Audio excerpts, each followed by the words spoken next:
Welcome to War Bios, the podcast where we delve into the lives of history's most fascinating military leaders. I'm your host, General Biography. Today, we're exploring the life and times of George S. Patton, one of the most iconic and influential generals in American history. Born on November 11, 1885, in San Gabriel, California, George Smith Patton Jr. was destined for greatness. His family's rich military heritage and his own innate sense of adventure would shape him into a unique and formidable individual. The Patton family's ancestral home, Lake Vineyard, was a grand estate that reflected their wealth and status. George's father, George Smith Patton Sr., was a successful lawyer and politician who had served as a colonel in the Confederate Army during the American Civil War. His mother, Ruth Wilson Patton, was a member of a prominent Virginia family. Growing up in this environment, young George was surrounded by stories of military valor and adventure. He spent hours listening to his father's tales of battle and exploring the surrounding countryside on horseback. The Pattons were a family of modest means, but they valued education and encouraged George's curiosity about the world. In 1897, at the age of 12, George began attending the Virginia Military Institute's summer encampment program, where he was introduced to the rigors of military training and discipline. As George entered his teenage years, he became increasingly fascinated with military history and the art of warfare. He devoured books on the subject, including the works of Napoleon Bonaparte and Julius Caesar. His parents encouraged his interest, recognizing that their son had a natural aptitude for leadership and tactics. In 1900, George enrolled in the Virginia Military Institute, VMI, where he spent 1 year studying and training alongside other young cadets. At VMI, Patton excelled academically and militarily, demonstrating a keen sense of strategy and a talent for leadership. However, due to his family's financial situation, he was forced to transfer to the United States Military Academy at West Point in 1904. This move would prove pivotal in shaping George's future, as he would go on to graduate from West Point in 1909 and embark on a distinguished military career. The historical context of George Patton's early years is significant. The late 19th and early 20th centuries were a time of great change and upheaval in the United States, with the country transitioning from a rural, agrarian society to an urban, industrial one. The Spanish-American War had recently ended, and the United States was beginning to assert its influence on the world stage. These events would have a profound impact on George Patton's future, as he would go on to play a key role in shaping American military strategy and doctrine. As we explore the early life of George S., from his childhood adventures on the ranch to his rigorous training at VMI and West Point, Patton was developing the skills, knowledge, and character that would serve him so well in the years to come.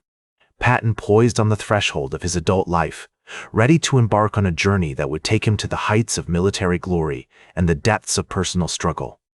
Patton, one of the most fascinating and complex figures in American military history. Patton, one of America's most iconic generals. Patton's military career began in 1909 when he was commissioned as a second lieutenant in the United States Army. He was assigned to the 15th Cavalry Regiment, which was stationed at Fort Sheridan, Illinois. During this period, Patton quickly distinguished himself as a skilled horseman and swordsman, earning the respect of his peers and superiors alike.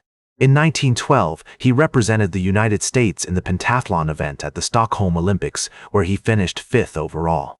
In 1913, Patton was assigned to the General Staff College at Fort Leavenworth, Kansas, where he honed his skills as a staff officer and developed his expertise in tactics and strategy.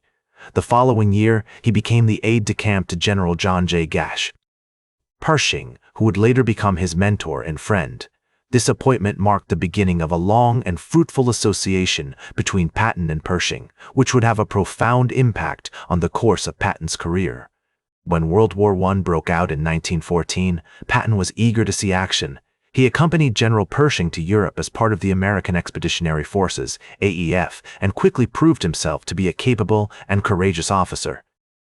In 1917, he was promoted to captain and assigned to the AEF's Tank Corps, which was then in its infancy. Patton's experience with tanks would later become a hallmark of his military career, as he recognized the potential of armored warfare to revolutionize modern combat. As the war progressed, Patton continued to distinguish himself, earning promotion after promotion and developing a reputation as a brilliant and innovative tactician. In 1918, he was wounded in action during the Battle of Cambrai, but he refused to leave the battlefield, continuing to lead his troops until they had secured their objective. This bravery and leadership earned him the Distinguished Service Cross, one of the highest honors awarded by the United States military. Patton's experiences during World War I had a profound impact on his development as a military commander. He learned valuable lessons about the importance of adaptability, initiative, and decisive action on the battlefield. He also developed a deep respect for the power of tanks and armored warfare, which would become a central theme in his later military career. His experiences during this period laid the foundation for his future success as a commander, and his legacy as one of America's greatest generals continues to inspire and influence military leaders around the world. Eisenhower and Omar Bradley, and analyze the impact of his leadership on the outcome of the war. Patton, a true giant of American military history. Patton, one of America's most iconic generals. As World War II loomed on the horizon, Patton was appointed as the commanding officer of the 2nd Armored Division, which he led with distinction during the invasion of North Africa in 1942. His leadership and tactical genius played a crucial role in the Allied victory at El Guetar, where his forces decisively defeated the German Afrika Korps. This triumph marked a significant turning point in the war, as it thwarted the Axis powers' attempts to dominate the region. In 1944, Patton was given command of the Third Army, which he led during the Allied invasion of Normandy on D-Day. His bold and innovative tactics, including the use of armored columns and rapid exploitation of weaknesses in the enemy lines, allowed his forces to break out of the beachhead and push deep into France. The Third Army's advance was so rapid that it caught the German army off guard, leading to a series of decisive victories that ultimately contributed to the Allied victory. Patton's relationships with other notable figures, such as Dwight D. Eisenhower and Omar Bradley, were complex and multifaceted. While he had a deep respect for Eisenhower's strategic vision, he often clashed with Bradley over issues of tactics and command.